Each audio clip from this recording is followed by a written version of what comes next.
Good morning. Pay more, get less. Hardly the most enticing deal, but it's a phenomenon known as shrinkflation. I'll explain why it's happening to all sorts of groceries and how to make sure you still get value for money. Have you noticed some items in your shopping basket are getting smaller, but the price stays exactly the same or even gets bigger? Yeah, it's one of those things you always say, and it's like, is it true? It is true.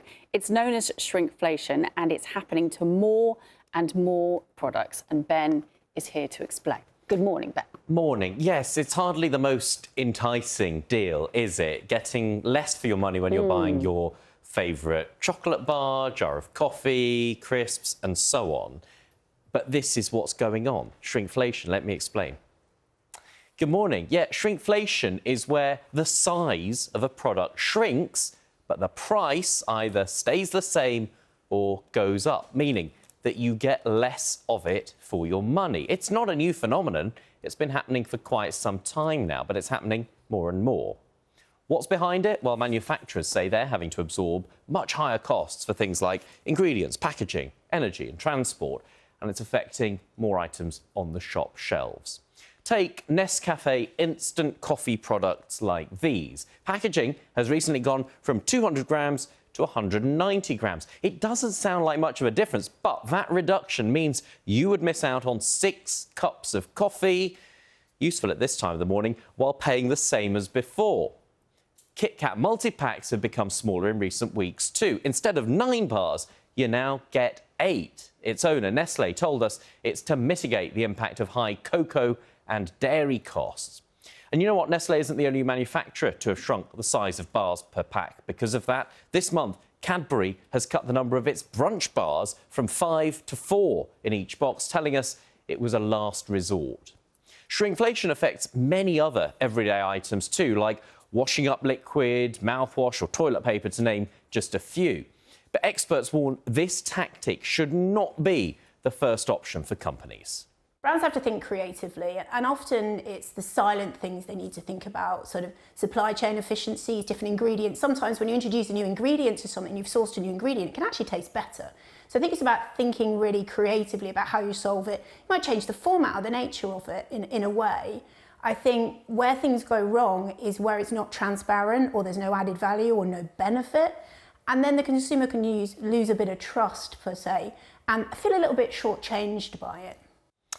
Frustrating it may be, but there are some things you can do to make sure you get better value for your money.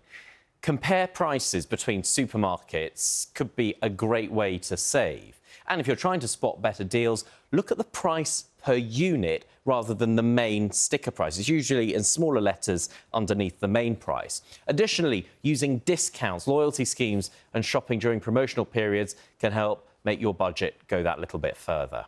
I'd love to hear from you this morning. How much have you noticed this? And how is shrinkflation hitting your weekly shop? Maybe you've adjusted your shopping habits as a result. Get in touch in all the usual ways. Remember to give us your name and where you're getting in touch from so that we can give you a mention a little later. Sarah. Oh, it's fascinating, isn't it? I'm sure people are going to have their own examples of where they've noticed that they're paying the same for less. Indeed. Kind of annoying. It is, but happening more and more, as we've discovered. Thank you, Ben. But unfortunately, he hasn't been able to bring quite as much as he might have done a year ago, because it's all shrunk. Yeah, indeed. Harry Kine, consumer expert, joins us. Good morning. Good morning. It's a real issue, this, isn't it? It is. And, you know, it's something that everyone's used to. But what people really don't like is when it feels like we're having the wool pulled over our eyes. You know, we accept that prices are going up. The price of cocoa has spiked the highest it had in 60 years at the beginning of this year. So something's got to give. And manufacturers basically decide it's better to make things smaller rather than put up prices which people really object to. The problem is, it's not always obvious what's going on. I mean, you've got here a pack that went from 6 to 4, but which one of those is bigger? Oh. Is it my imagination? Yes. The 4 is bigger than the 6? And that is just a clever bit of packaging, which makes it look like you're getting more, but you're actually getting less. And so it's those kind of slightly dubious tactics which actually make consumers annoyed. But none of this is the company's not doing anything wrong. No, and at the end of the day, you go to the supermarket, if you look at the label, that unit price is still visible, the cost of, you know, £1 per 100 grams. That's where you can make a true comparison, but that isn't always obvious. And when you sometimes, some of these examples I bought from the same shop from the same shelf and paid the same price, but one of them has 1 bar fewer. And so it's not always obvious that you're suddenly getting less, as it would be obvious that the price has gone up. Oh, right. So what, that might be like a transition time between going one box of stock to the next box of stock. Yeah. That's right. So if you are, going to a shop, double check that you aren't getting, slightly ripped off compared to someone else who maybe went to a shelf slightly higher and bought exactly the same product for the same price, but with an extra chocolate bar in there. The unit price is really valuable, and that's why it needs to be kind of more consistent across supermarkets, so you can make that fair comparison. And maybe slightly bigger typeface as well, because quite often it's tiny, isn't it? That's right. And you might also go, you're buying chocolate, one will say the price per bar, another down the aisle will say price per 100 grams, another one per kilogram, and suddenly you're unable to make a fair comparison. So supermarkets need to get better at that. They also need to get better at labelling their deals with that same unit price so you can make that comparison. So they need to get better labelling. We need to get better at reading them. I think so. Yeah. All right, Harry, fascinating. Thank you. Feel free to leave some of that chocolate. It's absolutely fine.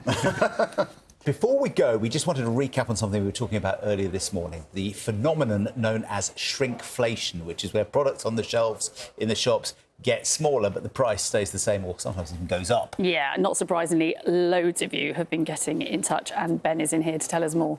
Yes, lots of people in touch. Ian says one item that has very deviously had its packaging size reduced is butter, but not all suppliers have done this, which makes it very difficult to get good value when you're trying to compare prices and sizes of different products. Especially if you're baking and you need a certain amount. That's really hard, isn't and it? that's when you're probably likely to notice it most. Jacqueline says what's not good is the packaging seems to stay the same, but the product inside is smaller until the companies run out of the packaging and then they get the smaller packaging made up and printed. So what you're saying is it's not immediately obvious when you look at it on the shelf that you're actually getting less.